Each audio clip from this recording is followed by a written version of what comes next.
I'm the river, I'm the rain, the lonesome whistle of a train. I'm the amber waves of grain.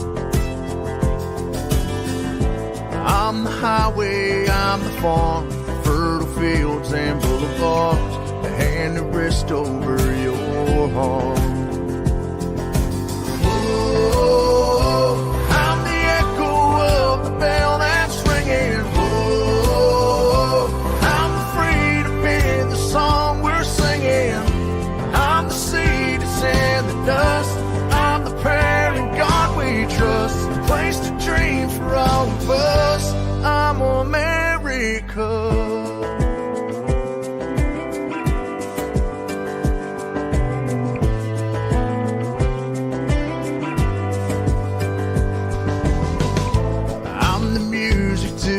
Dance, the open window to a chance, the place where courage takes a stance.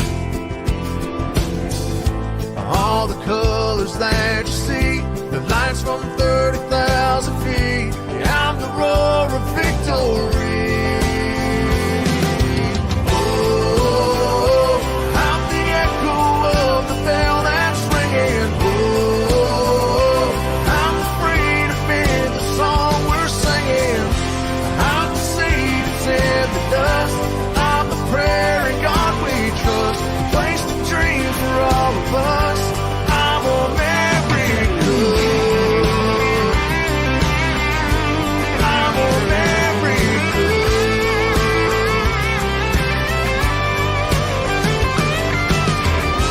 I'm the fathers, I'm the sons. I'm the footprints in the mud. I'm a shelter washed in blood.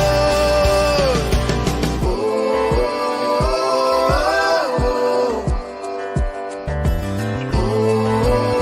oh, oh.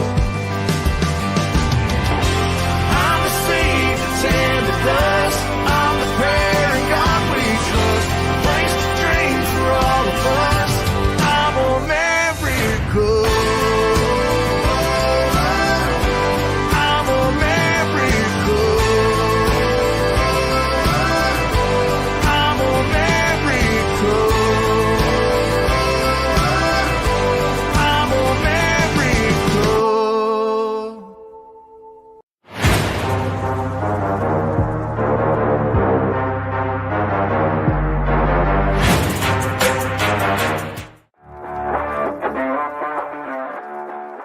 Welcome to HomeFront Sitrep. I hope you're in for a great show today, because I'm just a veteran talking about what's on my mind and maybe yours. You can find HomeFront Sitrep on Apple, Amazon, Spotify, or wherever you find your favorite podcasts. You can also check out HomeFront Sitrep's YouTube channel. Buckle up, the show is starting.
Welcome, everybody, to a Monday edition of HomeFront Sitrep.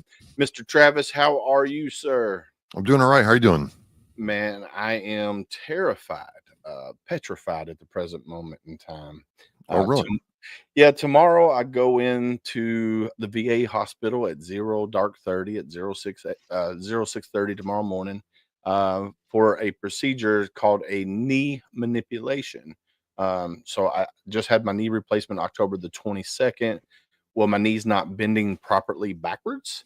So the doctor's like, hey, we're going to bring you in and we're going to manipulate your knee So they don't have to cut me open, but they're going to put me under and they're going to forcibly uh, bend my knee, which could tear a muscle, rip a tendon, break a bone. So we'll see. So I'm hanging in there, literally hanging in there. But I have to say I'm intimately familiar with that potential scenario in my own life, David. Um, I had my left ACL, blew that out, and then I ruptured my quadricep tendon. And I was told if you can't get your range of motion back, we will help you get your range of motion back. And also, it's scar tissue that builds up too. yeah, And so, there's just pain. yeah, One way or another, that's you're going to experience pain, either on oh, the front end or now. yeah. So I do have a lot of pain. Like I can bend my leg like this, Yeah. but once I get to about 80 to 85, that's when the pain starts kicking in, and it's been that way since day one. And of course, there was a lapse of 2 weeks between PT sessions at the house and then PT sessions at the VA. I was doing the stretches and everything they told me to do, but there was still a lapse in getting it to bend properly. So needless to say, I probably could have maybe done more, but unfortunately, I didn't do enough. I thought I was doing enough, but I wasn't. So it's one of those things. No, Uh, no, no. I mean, I got very, look, what happened to me, and I had to get me and pain became very good friends. Yeah, that's the so I have the procedure tomorrow, and then the next 3 days is heavy PT the next 3 days. And then I go the following week, Monday, Wednesday, Friday to do PT. So yeah, we're just gonna I feel like I'm gonna have a lot of pain the next couple weeks. But luckily I think I'm off work until the 22nd of January, and then that's when I'll go back. So I got some more time to recover. So we'll see how it all plays out. Well, But if I may, ice, turmeric, and more ice. okay, all right, yeah, I got that little cooler looking thing that supposedly keeps your leg cold compressed, but you put ice and water in it, and so I've been using that. But I we're mean, definitely gonna need it. I'll be thinking of you, man. I mean, I definitely know what that kind of pain is like, and I feel sorry for you because it's you want to be active, you want to be moving. It's this time of year, and it's frustrating when nothing's working right. So I'll be thinking of you, dude. Well, I appreciate it very much. I want to give a shout out to Gunny Deeds, who's out in Las Vegas right now. They just got set up, checked into the hotel, getting ready to do their jumps and stuff in their little convention. So I just want to give him a shout out. Very Uh, good. and then so we got the tip of the spear, which will be what next week on the 18th. So next Wednesday on the 18th. Yeah. Yeah. So that's going to become well, actually 2 weeks from now. No, today's the 9th. So yeah, next Wednesday. So super excited about that too. Now I won't be here for that episode. Gunny Deeds is going to be running that show. So hopefully we have, like we did this time. What do we have? 11, 12 people on it this Yeah. time. Yeah. On the tip of We the had almost too spear. many. So it was great conversation. Of course, we talked about the election and everything else that went on, and then talked about military influencers in the military, or social media influencers in the military. Then we talked about your favorite subject, desserts for Thanksgiving. So we had a pretty good conversation, and then we're going to have a really good conversation with Mr. Matt Quick here in just a few minutes. He is a Marine Corps and Army veteran. He did 25 years and retired as an E9 in 2018. Whew. 25 years and retired as an E9. Now, E9 in the Army is a sergeant major as R- well. Right. So that's super Was he? cool. Was he? But we got to ask. If he was a command sergeant major. That's very important because there's a sergeant major, and then the command sergeant major. Yeah, we'll definitely ask that question. And then this is what I'm going to read a short bio here. It says much of his time in the Army was spent in HR and retention. Since he retired, Matt has worked as a career coach, helping veterans transition out of the military and into professional civilian life. He's particularly passionate about how project management is a great thread between the military and civilian worlds, and has guided hundreds of vets through the transition. So that is super cool too, because we know as veterans, something that's really hard is transitioning from the military going into the civilian sector. Because we lose that sense of purpose, we lose that sense of camaraderie, and I love that there's avenues out there for veterans. Especially when I got out in 2004, there was no avenue like that. It was basically, all right, here's your DD 214. See you later, bye. But now there's all kinds of avenues out there, and then of course he works with a Project Management Institute, PMI. So we're going to talk about that as well. So, all right, and let's bring him up to the stage. What do you think? You ready? Absolutely. Yeah, I'm ready. Let's bring him up. Welcome, sir. How are you? What's up? Hey, now I'm hungry. I want some Thanksgiving desserts. Yeah, we were definitely talking about that on the tip of the spear, and there were some great desserts that were brought up. What was the one Philippia? She said the one from the UK. You remember what she said? We were talking about Dundee cake. I don't know if that, but that was a different conversation. Okay, all right. But anyway, which is one of my favorites. Yeah. Welcome to the show, Matt. How are you? Hey, Dave, I'm doing great. Travis, good to meet you, man. Absolutely. Awesome. Do me a favor and introduce yourself to our listeners, our watchers, and people that are going to listen to this and watch this later. Absolutely. So I'm Matt Quick. I was born and raised in New York. I'm a New York kid, so the sports teams are New York for me. Not a great time right now. But listen, I followed my dad and my brother into the Marine Corps.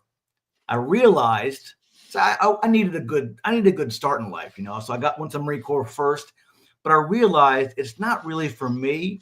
It's kind of hard. So then I joined the Army. Much easier, much simpler. So 4 years in the Marine Corps, 21 plus years in the Army. I rose to the rank of Sergeant Major only, Travis, not Command Sergeant Major. My field didn't have that. So there's 3 fields that didn't have that. Mine, I'm fine with that, though. So I can focus on the actual job. And that was good. So 25 years, we built some great programs. I worked in the Pentagon. I got to work in the Old Guard, overseeing Arlington Cemetery. I did some great things. But when it was time to go, I woke up one day, I realized it's time to go. Now, I didn't think that was going to be possible, but it was. So 25 years later, and they kept promoting me. That's the only reason I stayed in. They kept promoting me. Well, you must have been doing something right if you kept getting promoted. I guess I did. I'm not sure what it was yet. I'm still figuring it out. So you were HR and retention in the Army, and I guess that kind of transitioned you or got you ready to go into the field that you're in now. Let's talk about that a little bit of how that transition helped you. Of course, yeah. So when I first got out of the military, I was trying to find my purpose, my passion. So I started really, because I was a career coach or retention in the Army, so that was an easy transition. But when I got out, I said, well, it's been not hard for me, but through stories and experiences and discussions, I realized how hard it could be for others. So I got into career coaching those people my community that was leaving the military. And with 200,000 people leaving the military each year, this is an easy place for you to make an impact. So I did that. But the more I was career coaching, the more I was talking with people, the more I realized what project management was and program management. I'm like, one day it's like, wow, that's what I've been doing the whole time in the military. And really, your military transition is your final military project. So what I get to do now as a head of military affairs at PMI, I develop and manage really the initiatives to support veterans and those that are still serving, including the spouses. That's key right there because their unemployment rate is pretty high. So my passion really developed, after I transitioned from the military to civilian life, I realized through discussions, through conversations, through talking with mentors and people in those jobs, that's what I've been doing. So now I get to really speak with veterans daily about their journeys, which helps me with content, helps them with resources. And, Dave, I'm still so passionate today about helping those transition out of the military and into project management careers. I can tell the how much passion you have just by the way you're speaking. Um, I mean, so like I was saying, when I got out in 2001 the first time, and then 2004 the second time, we didn't have the TAPS program that is out there now. We didn't have KY Valor or InVets or Mission Wisconsin or these different organizations that are helping veterans transition out of the military. Um, so we were basically handed a DD, or not even handed a DD 214. We were told the last month, turn in all your gear, your short timer platoon, you do what you want to do, and then the day of your EAS or your terminal, you just leave and head back home to wherever you're going. You had to figure it out on your own. There was no, here, let's buy you a plane ticket and send you. But now, they have programs like I said, TAPS, KY Valor, and all these different nonprofits that are out helping transitioning veterans, and which is amazing, because, like you said, you lose that sense of purpose, and you wanted to find your passion and what kept you going. Um, so that we could definitely tell by the way you speak about it how passionate you are about helping veterans. I mean, that's like me and doing this podcast and Travis doing a podcast. We're passionate about it because we're helping veterans, even though I might not know directly that I'm helping a veteran, but I know I'm reaching them, and people have messaged me and said, "Hey, thank you for what you're doing. You're doing amazing work. Keep up, keep it up." I just had a guy that's a Vietnam vet that he was adopted at a very young age, and when his dad passed, the mom treated him like um, a B word. I'm not Yeah. going to use the word he used, but a B word. And then he didn't find brotherhood until he joined the military. And now that he's out of the military, he follows Homefront Sitrep, and he follows me on my personal page and things that I post on there as well. And he just, I love when I get those kind of messages. It's the ones, because what keeps me up at night is missing that one veteran, and just to know that I reached and I've touched him on a different level. That's why we do what we do. So. And that's why I keep posting on social media, because it's a way to scale your information, your resources. And I don't know how many people I actually, reach. There's no way of measuring that. But if I'm consistent, if I continue the passion, the fire's still there, and it's going to be there for a long time. That's where, we're going to make a difference in life. These podcasts, VSOs, that they make a difference. Absolutely, David. Oh yeah, for sure, for sure. So tell us. So PMI's been around since what, 1969, if I remember reading correctly. That's right. So tell me a little bit about PMI, and then how they transitioned to helping veterans. When did that come about? Okay, yeah, absolutely. PMI, and I didn't know this 3.5 years ago, but the more you learn about it, you're like, wow, okay, it's a pretty big deal. But PMI is a leading authority in project management, period, globally. But they've been founded 1969, and PMI has amplified the power of project management and the people behind the projects. That's important, because in the military, we manage projects all the time. I had no idea I was doing that when I was doing it. And program project management is synonymous. Those terms are interchangeable in the military. Out here and out post-military, not so much. But PMI offers some community gold standard professional certifications, training certifications for what's called career-long learning. So we always heard about lifelong learning, but really it's career-long learning, and power skills, which is soft skills. So those things are important. Really, but PMI and through my work, we empower current and aspiring project professionals and organizations. We give them resources to lead projects effectively. That's where it comes down to, because honestly, being a project manager in the military for years, if I was taught the frameworks, if I was taught the fundamentals, the terminology, I would have probably been amazing at it. But I was just figuring it out like everybody else was. So figuring it out. So what I get to do now is I work on really advocacy, ease of use, and building that community from the military to project management. So I get to visit bases, talk with leadership, talk with people, the actual people on the ground, and making it easy. I think in the military, we're given so much. We're given a uniform. We're given everything, where to be, when to be there, that kind of stuff. So leaving the military, that's not given to you. We got to fight for that stuff. So if I can break things down, for instance, the Army, love the Army. They have an 84-page document that teaches people how to use their cool funding, their benefits. Hmm. So I try to break it down in a one-page slick with my marketing team just to make it easy, because they use a step-by-step process. Hey, here's each screen. I know these people are smart. Maybe a 5-step plan. But that's one thing. Make it easy for them to understand it. But the community, that's where it's key. Leaving the military, you don't have a community anymore. Yes, you have veterans organizations. You have that. But project management profession, this community was so welcoming to me. So I want to pay that forward and bring more people now to the community through the military. And I think with like project management, doing it in the military, because each different rank structure at each different level, you get a sense of project management. I mean, it might not be quoted as project management, but it is.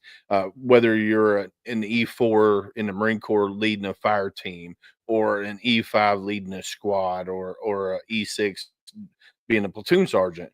And then from your higher ranks up there, each thing that we did in the military is some sort of project. And I think with project management, I think it's one of those skills that we learn in the military that will transition easily over into the civilian sector. And having somebody like you who's passionate about giving back to veterans and also giving to the project management field, I think that's super cool, because I was looking on the history of PMI and some of the projects that PMI was involved with over the years, which was like in 1969 to 79, the Apollo, Apollo takes off, and so does PMI, and then Motorola invents the first mobile phone. PMI calls on awards and certifications from 1979 to 1989. And there's just so many different projects that PMI has been involved in. For one, I think that's a hell of a legacy. Have you for ever a seen the company. Hoover Dam? The Hoover Dam? Yeah. Could you imagine that as a project when it was built? That is a project. That's probably the biggest scale project in American history. I'm not sure, but that's a huge undertaking right there. So we look at Oh, yeah. that kind of stuff in the Manhattan Project. That's a project. Sure, the outcome was different for those involved, but that's a project. Building the Pentagon, that's a project. All those things. And when you think about it, a project is really a temporary endeavor undertaken to create a unique product, service, or result. That's what it is. Your rifle range. It's a project. So, Matt, this hits home for me because I work in technology and I'm very familiar with project managers. I work with a lot of them. And my first question is, what's your preferred project framework or methodology when you look at a project? What do you like? Let's keep this a little closer to home. So personally, I'm a predictive guy, only because in the military, that's how it was, step by step by step. But now that I'm waterfall, learning, agile, none of that. So waterfall is predictive. That's what it is. Okay. So now that I'm learning agile, I realize I like hybrid the best. I want to really go and do what I need to do to get things done, not follow one, but most methodologies. Gotcha. Here's my other thing is I get a project manager saying, you got to do this, this, this, and this. And I'm like, do you really understand what you're asking? Well, the project plan says this is what I want to happen. This is what I got to report. I'm like, you don't understand how this recipe is put together. So, I mean, how do you teach that to somebody? Because a lot of times what I find is I've got to teach the project manager what we're actually doing, because I can hand the data points and they don't know what they're managing the project, not understanding what's taking to get the project together. And that irritates me sometimes, Matt. So that's a stakeholder, as you know. Yes. So project managers aren't always the subject matter experts, the SMEs. Right. You are. So if they don't treat us like that, though, Matt. They don't.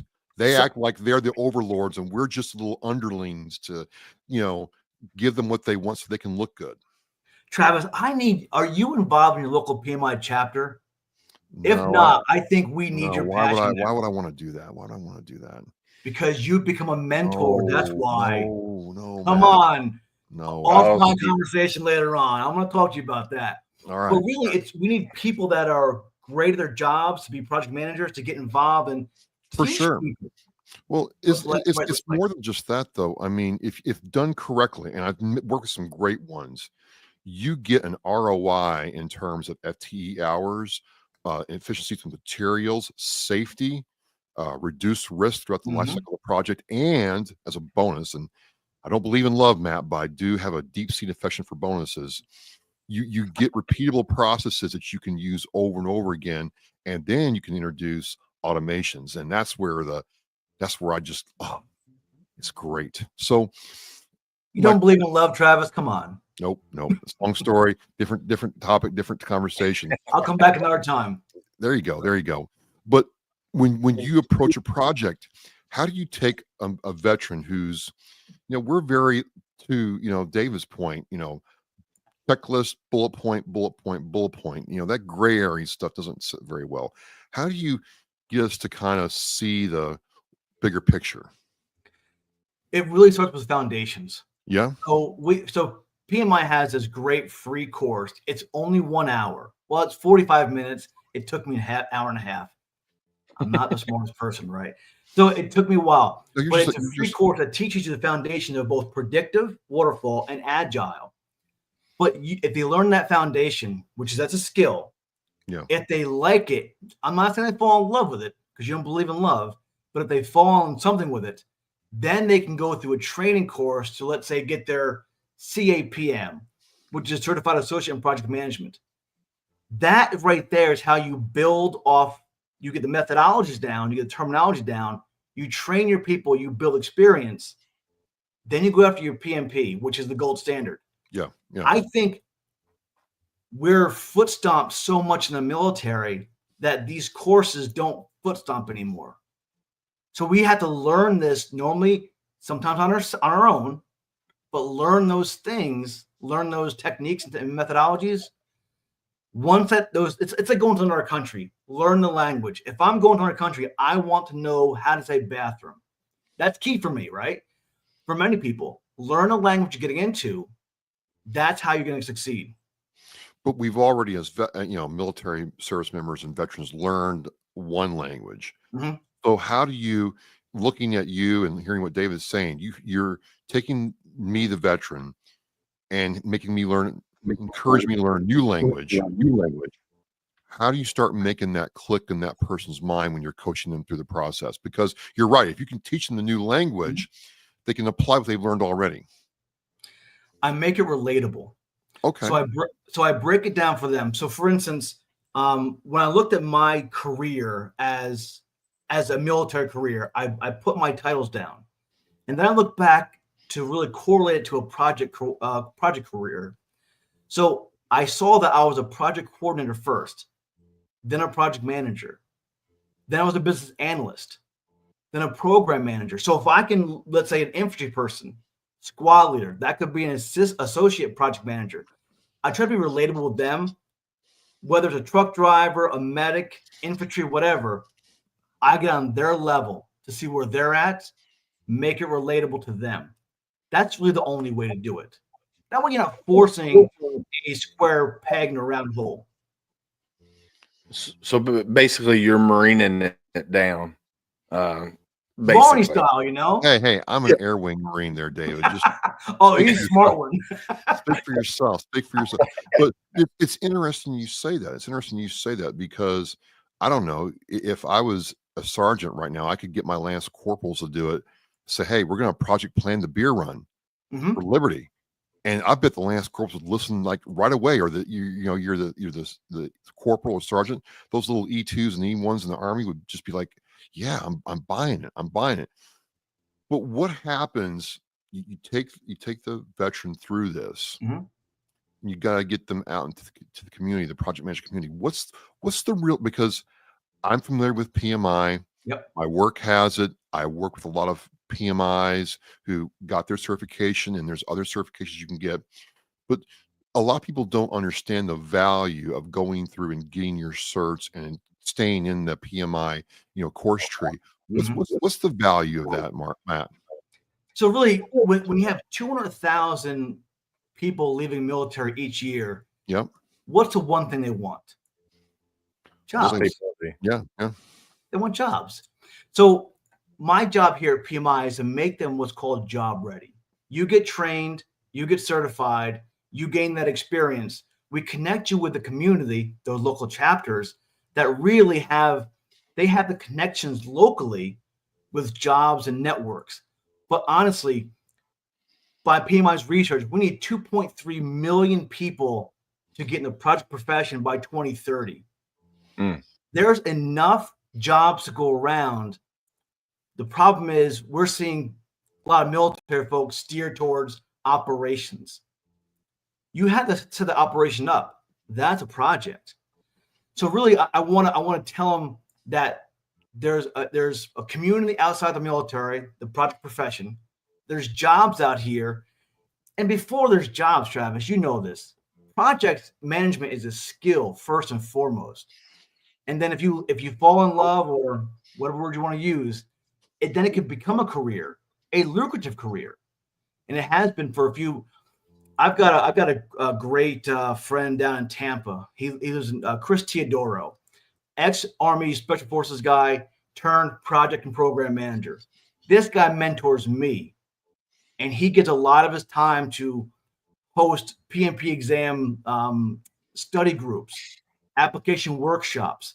These people out here, veterans, really caring about the community, giving all they can to see this. So the job outlook, the career long learning, and the community, I think those are really the best selling points we have, Travis. Is there any one area in the country that has a higher need for project managers than the other? Because I'm in the Northwest, not Northwest, I'm in New England, and there's a lot of them in this part of the Boston, New York, Connecticut corridor. So are other states, other parts of the U.S. need more PMs than, say, other parts? I'm looking at, talking with my colleagues at PMI, with the government's IIJA Act, construction is huge now. So even PMI got with the construction community and developed a construction professional certification. That's how big that is now. Not just big now, but that's how big it's going to be. Construction is huge. I just heard the other day that countries are building a tunnel from the UK to the US. A super train. Look this up. I thought I was blown away by it. A super train tunnel. Could you imagine the project that's going to undertake in the next decade or so? That would take a lot of project. I can't even imagine what that's going to be like. Yeah. That's why you need project professionals and project managers. And of course, Travis, SMEs too. So I'm trying to see. They're talking about it. I know the tunnel from the UK to France, the tunnel. That was a feat. Any super train to get it out of the air, off the roads, and super trains around, that's going to be huge. Oh yeah. So let me ask you a question. So I've been out of the Marine Corps since 2004. I started at working at a pest control company. Quickly found out that wasn't working for me. Got into the telecommunications field. I worked for a cable company. Now I work for a telecommunications company. Mhm, mhm. One of the big ones. Three letter name. And if I wanted to say possibly get into project management, let's say that I want to get into construction because construction is something that I've always loved to do. Even as when I was younger growing up, I've always did brick